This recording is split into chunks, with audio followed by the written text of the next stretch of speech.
This is another walkthrough of the accounting for a defined benefit pension plan. Legacy Corporation has the following information available concerning its post-retirement benefit plan for 2020. We've got a current service cost, interest on the DBO, the discount rate of 6%, return on plan assets using a 6% discount rate, and then the actual return on plan assets. So it looks like they've actually calculated out the expected return for us and given us the actual return. And then we're asked to assume Legacy follows IFRS and calculates the impact on net income. And then we're asked to do the same if Legacy applies ASPE. And we're also asked to describe any disclosure requirements. So the best way to control the information in this question is to use a pension worksheet, and I've got one set up here. So you can see debits are not in brackets and credits are. These accounts are in the general ledger of the company, and these are memo accounts that are, this is not in the general ledger of the company. This is actually part of the pension plan, which is a separate legal entity. And the reason that we need to know what's going on in the plan is because the company is responsible for any shortfall or surplus. So the difference is going to be picked up on the statement of financial position of the company. Okay. So let's see, do we have any opening balances here? We don't. So we don't have an opening balance, which is unique. Then we've got this current service cost of $130,000.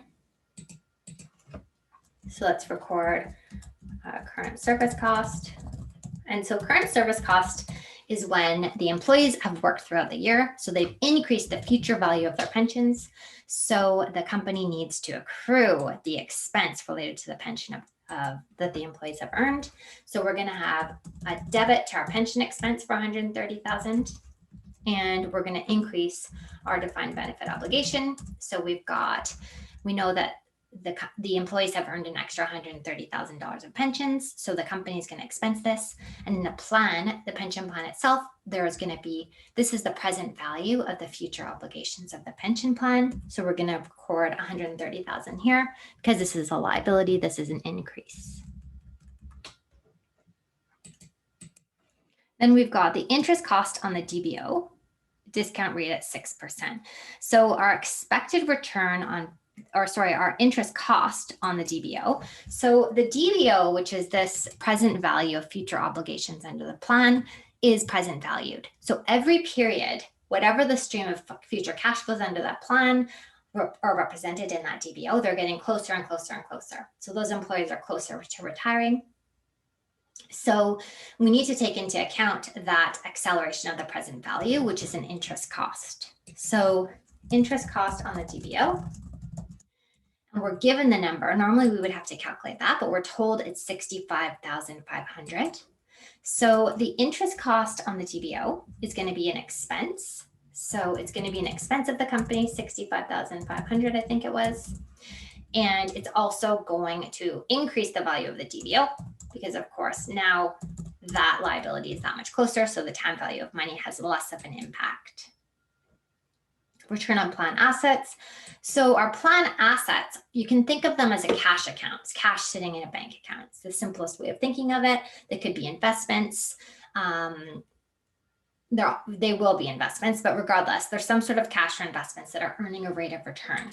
So we have an expected return on plan assets, which is a key assumption under the pension plan. And whatever we receive in this return on our plan assets, we can use that to offset our pension expense. And of course, it will also increase the value of the plan assets because they're worth more. So we've got $48,000 there. So we're going to decrease our pension expense by $48,000, and we're going to increase the value of our plan assets by $48,000. And then the actual return on plan assets was $54,000. So we thought we were going to make $48,000, but we actually made more. So this is called a remeasurement gain. And the reason why is that pension plans are all based on assumptions. So we assumed that we would make 6%, I think it was. But we actually made more than that. We made $54,000. So this is a remeasurement gain, meaning that the actuals that came in were higher than our assumptions. And under IFRS, we record remeasurement gains through OCI. So it would seem reasonable to record it through pension expense because that's where we put the expected return on plan assets that we're now increasing. But because it's a remeasurement gain, meaning that the actuals were higher than our expectation, we need to record the difference through OCI. And so it's going to be 54,000 minus 48,000. So what did I do there? 54,000 minus 48,000. So it's going to be a $6,000 remeasurement gain. Because we thought we were going to make 48,000, but we actually made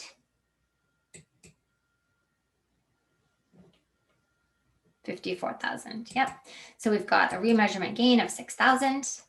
And this is going to increase the value of our plan assets, of course, because our plan assets are worth more. And sorry, this should have a brackets around it. This is a debit or a credit, sorry, because OCI is a credit balance.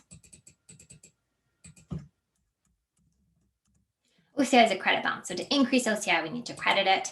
Plan assets, to increase it, we're going to debit it. And I think we've dealt with all the information in the question. So we're asked to calculate the 2020 post-retirement benefit expense that will be included in net income. So let's total here these lines, these rows, columns. Okay, so across here. So we've got these things. Now we should have recorded, were there no contributions? Nope. Okay, so the net defined asset or liability, which is one of our balance sheet accounts, is going to be the net of the plan. So does the plan underfunded or does it have a surplus? Well, right now we're short 141,500 because we have a future obligation of 195,500, but we only have plan assets of 54,000. So we're short by 141,500.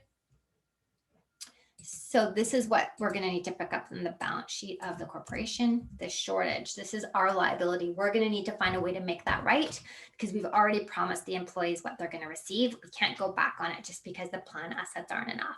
So we'll have to make that up. So what's going to go through net income is this is going to be our net income under IFRS.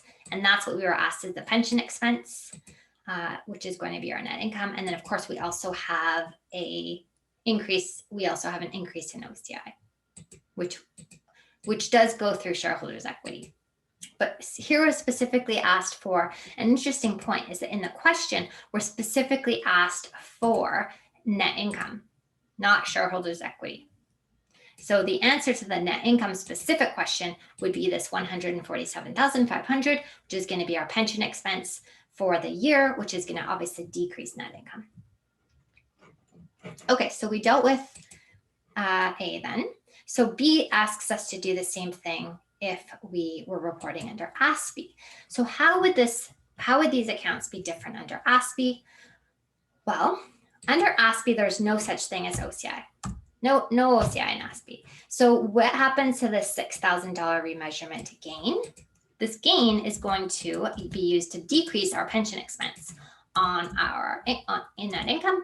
So under ASPE, our pension expense would be 141,500, and everything else is the same. And that takes us through Part B.